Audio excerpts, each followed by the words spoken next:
Good afternoon, good evening. Thanks, Mitra, for a brief introduction. It's nicely, I think that you built a lot of expectation in the presentations to begin, I believe. Anyway, so good evening to everyone, and thanks, Chemtech, for inviting me and giving an opportunity to present this very hot topic at this point of time in the industry, which is happening post-pandemic. So I'm sure this is audible. I would like to share a few slides to everyone at this point of time. So let me share a few slides, which is for everyone to look at. The key agenda which I would like to cover for today's session is that the brief timeline of 2020 for the ocean carrier industry, because of the topic is more of the volatility in the ocean carriers and the supply chain disruptions at present going on. So what are the few observations and the metrics which related to ocean transportations and into the current market situations? And headlines in the marketplace, what's exactly few of those things which will be sharing to the shippers and the importers in the forum, and the market headlines and the market reality. And then finally, what should shippers as and importers do now in this current volatile market situation? So that's basically I would like to cover. I hope you would see this picture, which is actually giving an outlook of the ships with loaded containers standing queuing in outside the terminal for waiting for the berth, so which is leading to a port congestion. So look at the beautiful family and the beachside shore is seeing in the ships which is going up, and that's where the beginning. This is an early April pictures which is taken from the North Sea, and which is basically when the entire country world is gone to a lockdown during the pandemic time.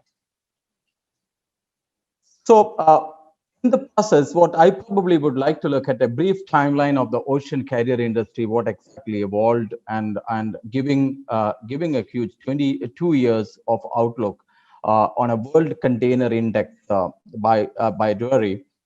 So look at the graphic, which we basically give an outlook from $1,800 containers, 40 feet containers. I hope the teams in the group is familiar with the containers and its dimensions. So 40 feet containers, 1,800, which is now scaling up as we stand in the month of January, which is coming more than $5,200. So it's a huge spike in the container freight, index in the last 24 months timeline. So this is where it has begun. It's begun by end of 2019, where we thought of when we as a shippers and importers and the logistics service providers thought the concern were more of IMO 2020. We definitely thought of the freight definitely go up because of the carriers has to adopt to the new IMO regulations.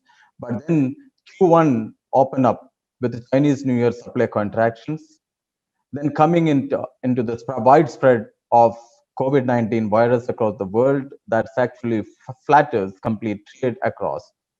And then that's lead to an extension of blank sailing effort due to COVID-19. So when we talk about this terminology called blank sailing is basically the vessels not calling and it's just keeping on that particular voyage. Then it is coming into the Q2 of 2020. What we look at, then air market contracts, XXPP, no other cargo is going because of the flights across the world has withdrawn and no capacity available. The air borders and the country borders were closed. So the all air freight which is expected to move is come to a standstill. Countries have gone to lockdown and demands at shrinks because the markets is not open up. So the demand shrinks. That again putting in the when the demands are not there, the price of oil is plunges and the loaded containers remain at the ports. So why I'm explaining this? Because that's where the problem begins. And that will correlate to the complexities which we are into today in terms of this ocean shipping volatility, what we are in today. And the carriers, when it comes to the later part of the Q2, we see carriers continue to the blank sailing because they can't have enough cargo in the port to load, and they don't have, ports are getting more time to offload. So they continue to do the blank sailing during the Q2 end. And the prices of oil remain low and ocean equipment market disrupt. How that is disturbed? Because the containers, which are, as you all know, that when the Chinese New Year, because in from Asia, the many of the containers are shipped across the world, and that's where it is rotated across the world for ocean equipment. So ocean equipment's market got disturbed.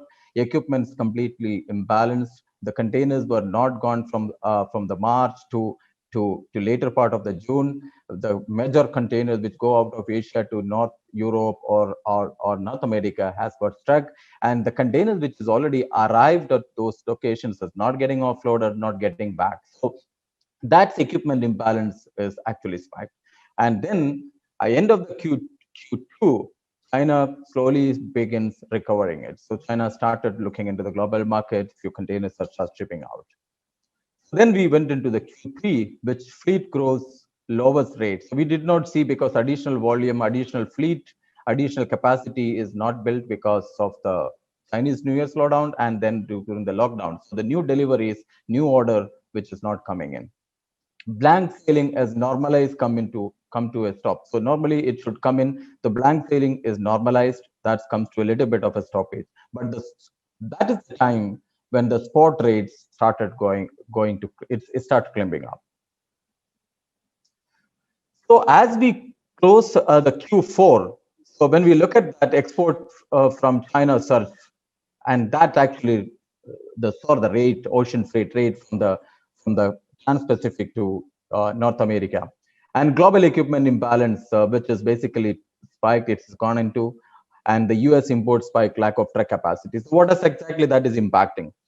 The US markets open up, but then the question comes when that's open up, the containers, loaded containers sitting in the port is not being able to evacuate as early as possible, so that containers could go to the warehouses or the importing factories and then get it turned back with the loaded containers back to get it back to Asia. So when so that's actually not happening, that's becoming to very low.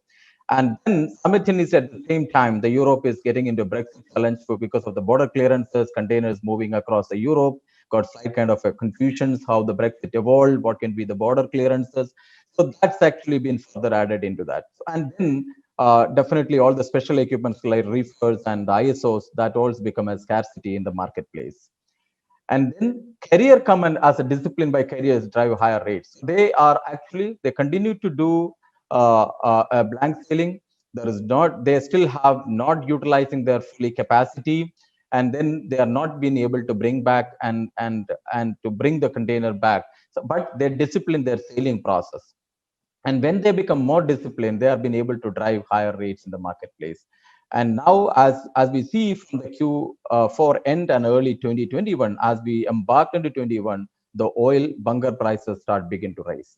Where we are standing, 2019, we thought of the freight rate will go up slightly because of the IMO, and 2021, as we open up, we still feel that in the highest peakest in the last 5 years or 10 years timeline, the highest freight rate in the ocean carrier market. So what initially started as a shortage of ship capacity and containers has turned into delays and congestion problems across the entire international transport chain. That's actually been the market volatility, which is basically existing. Let me give you a capacity bottleneck. So some of these data are which are basically source of query is the percentage of shipments rolled over in November is 37%. What does that mean? Is 37% of the shipments which is not exactly connecting to the ships which intend to. So that's been rolling over to maybe a week or 2 weeks, 3 weeks timeline. Incidence of late ship arrival has increased to 37%.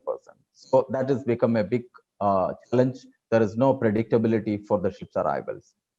When it comes to ship load factors compared to November 20 and 19 to 20, that's increased 11% because that's the capacity came back in the later part of the Q4 of 2020. But however, container to load ratio has plunged to 25%. What does that mean? A container rotations, how much time it can be used to rotate, that's where the carriers can utilize these containers, has reduced 25%. So why? Because these containers, once loaded, reaching to destinations, waiting for more time, and getting it to offload and bringing back, taking more time for the carriers. So that's actually added up the fuel, the price escalations of the current market price. And Furthermore, the container ships are avoiding not only on Los Angeles. It is, if you look at because Indian shippers and importers are a lot depend upon the major transshipment ports like Colombo, Singapore, Portland, which are basically moved into a congestion. Vessels are taking berth, delayed berthing, and then skipping some of these ports, which are basically missing the connection containers, and that is completely going your import shipments delayed, as well as export shipments are not connecting on time as you committed to the customer. So these are the complexities which basically the bottlenecks in today's what we are existing. So these slides, which I wanted to basically highlight, is the current market situation. So COVID-19 recovery is an imperative to keep a watchful eye on, and so I think it's all the 2021, the first pandemic, is all going into how are we going to manage the pandemic in the next few months.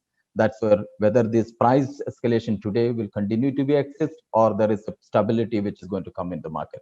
Near-term expectations are increase on fuel cost and demand continue to surge. So what does that mean for you can expect a bunker charges imposed by the carrier in the new time because the prices are going up. And we have seen nearly $200 per ton increase on the cost. When I'm talking about, it has basically become huge impact for the containers. So container supply and demand percentage. As of October 2020, global demand on a port traffic has gone up to 6.6%. But then you see the right corner, the capacity is only increased by 2.7%. So the demand has gone up by 6.6%, but the fleet added and the capacity is increased on the global capacity is only 2.7%. So there is a big imbalance of capacity, demand, and supply perspective. And as regard to the 40 feet containers freight average, going from $1,583 to a $5,229, which is a multiplications of 5 times. So that's basically impacting to all the product. Apart from the reliability and the speed and delay in supply chains process. So how that is an impact on supply chain? Cases are almost fully recovered as this has become a normal operating environment now, because the ports are congested. They have already whatever the dry capacity available in the market has been already chartered and put in operations. And the direct result has been an improved financial output for the carriers. But however, few things which is basically coming in is few of the government, particularly federal maritime agencies in US and China, has closely looking at and engaging carriers and expressing their concern on this, bringing in a transparency in terms of the pricing mechanism. So global economy has contrasted in 2020, but that recovery is now coming back. So what we expect a growth of 5.8% in the merchandise in 2021. If that happens, there could this volatility continue to exist throughout the 2021, because you have a capacity added only 2.7%, but we expect to have a growth of 5.8% in the international trading. When that happens, there is always a demand and supply challenge. So we, as a ship, as a freight forwarders and the logistics service providers, we expect that post Chinese New Year, there could be some relief on this pricing, bring in some kind of reliability, but we do not see that happening. So and the significant challenges with the space and the rates remain on the trans-Pacific eastbound. When I talk about trans-Pacific eastbound, is from the Asia to the North America, and similarly Far East westbound. So those prices continue to be going up. That's what it is looking at, and that's where it is standing. And what is further impacting, even if you have the high level of price on ocean freight payment, but on-time delivery has plunked to 34.3%.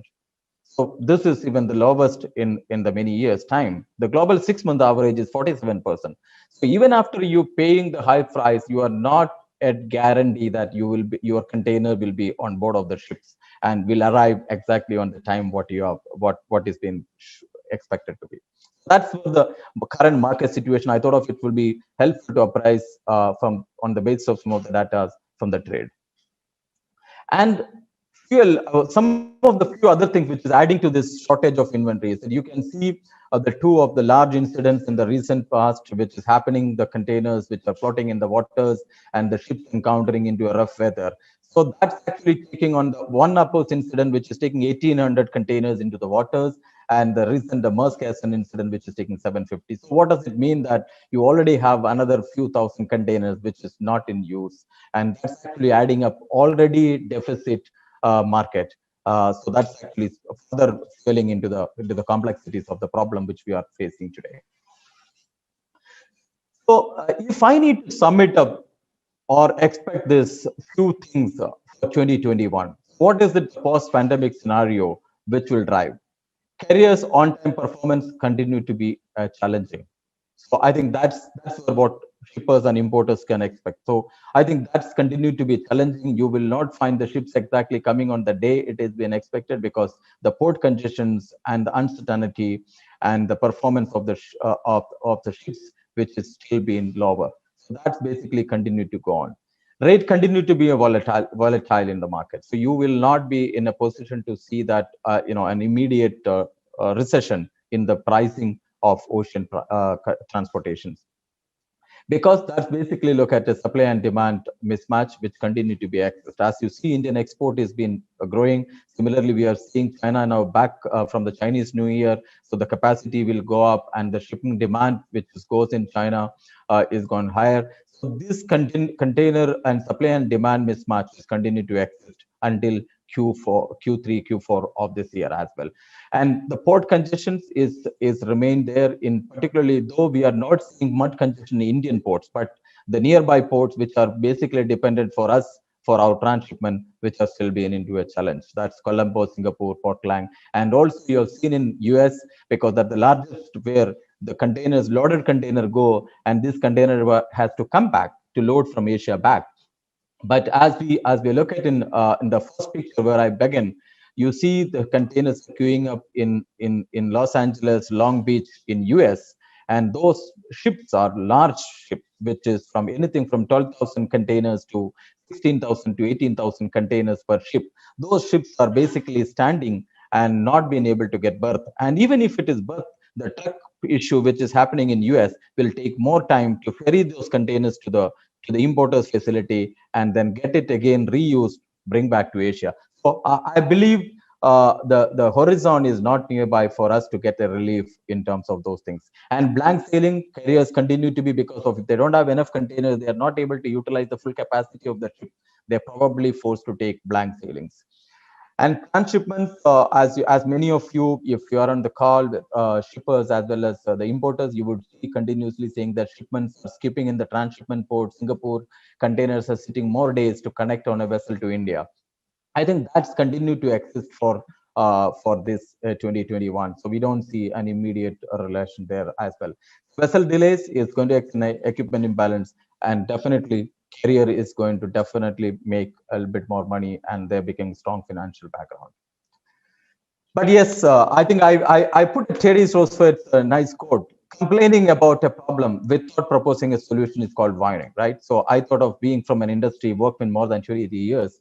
I little bit of my knowledge, which I was thought of sharing. What could we do all together? What can shipper and importers can do in this given circumstance? A few of this next few slides will I just quickly touch base. And what should we do? Focus on becoming a shipper of choice. So what does that mean is that the carriers, reach to the carriers to becoming a shipper of choice. So means you might end up paying premium because you wanted to have a consistent supply. So you become a shipper of choice to the carrier.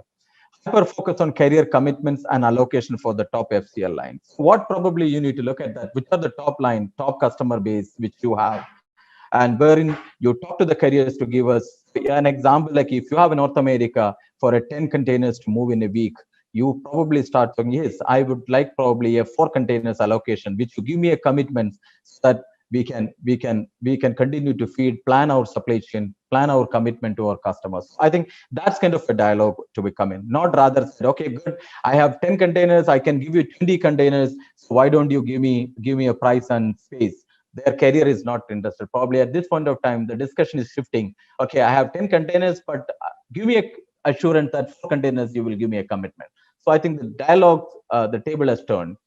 I think that's where the discussion should probably start taking shape and determine how to manage volume growth versus allocation. So that's what, again, I'm coming back, how we can determine the volume growth versus allocations. And then probably some of them are, bartering a long-term agreement for additional capacity, saying that, "Oh, good, I will continue to lock in onto this price for probably next 6 or 7 months. So can you give certain percentage of additional allocations, so and additional capacity allocations?" And apart from that, whoever is dealing directly with the carriers probably can think about, NVOCC partner. That means the freight forwarders for an overflow and short haul. So that enabled for you to get some additional capacity allocated for your exports as well as for imports. And then some of the innovative thinking should say that, okay, good, I have 10 containers coming to my factory.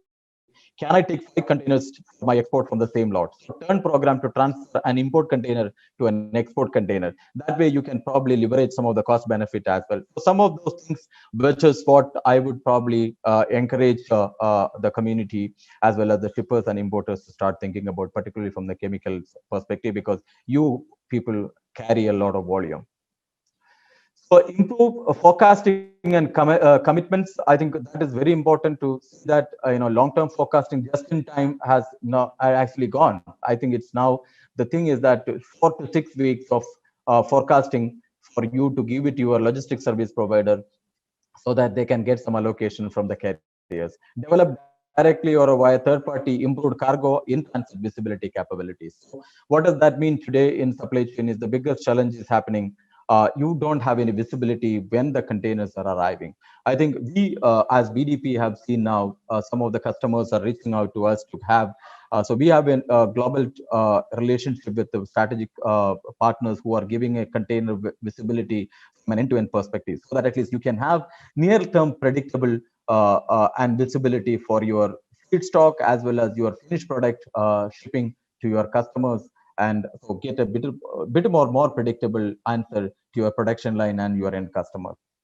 And probably many of us probably start looking at targeted SAP lead times from 15 days to 30 days to 50 days, going into 2 months and 3 months. So I think you might have to adjust your lead time in an SAP or any ERP system so that you have a better forecasting process and the manufacturing product. Engage internal and external customers to manage expectations. I think I have many of the logistics my colleagues are always saying that it is a pressure situation. So, but I think setting up, internal, engaging your manufacturing, your sales teams, and your supply chain team to get expectations set on the right way, and considering advanced inventory to decide growth areas. So you probably have to look at one way of looking at, yes, can I keep some store, some material as an inventory in North America? Because if you're an exporter, you are supplying to North American market. The earlier timeline has to be changed. So can you look at advancing some inventory into key growth market from a perspective of not just being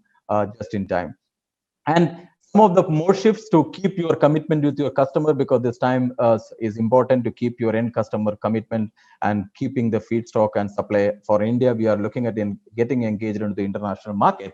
So some of them are the air freight, but yes, air freight is not anymore cheap at this point of time because a lot of passenger capacities has already taken out. Belly cargo capacity is not available.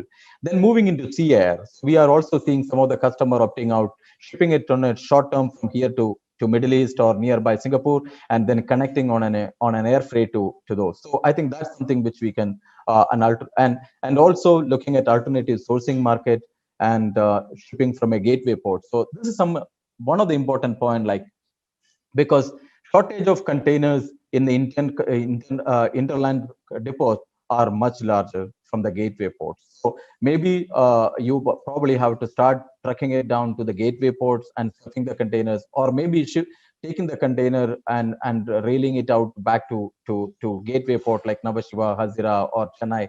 So this will have bit of an advantage than shipping it from ICD if it is for the crucial shipment perspectives are concerned. So that is some of my viewpoint. And I think with that, I think, Mitra, I'm on time. Maybe if there are a few questions from the audience, I'm very happy to take it up. Yes, sir, you're very much on time.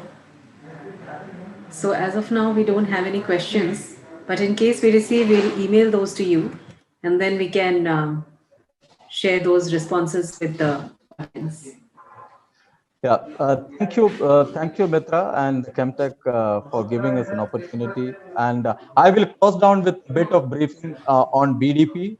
We are basically a US-based global supply chain and logistics company specialized in chemical supply chain and 2.6 billion company. In India, we have 13 offices. We handle ocean, air, inland, and ISO tanks and the container shipping. And we have in-house custom brokerage, transportations, and global logistics end-to-end capability in India. This is a bit of BDP for the audience to understand a bit of our background.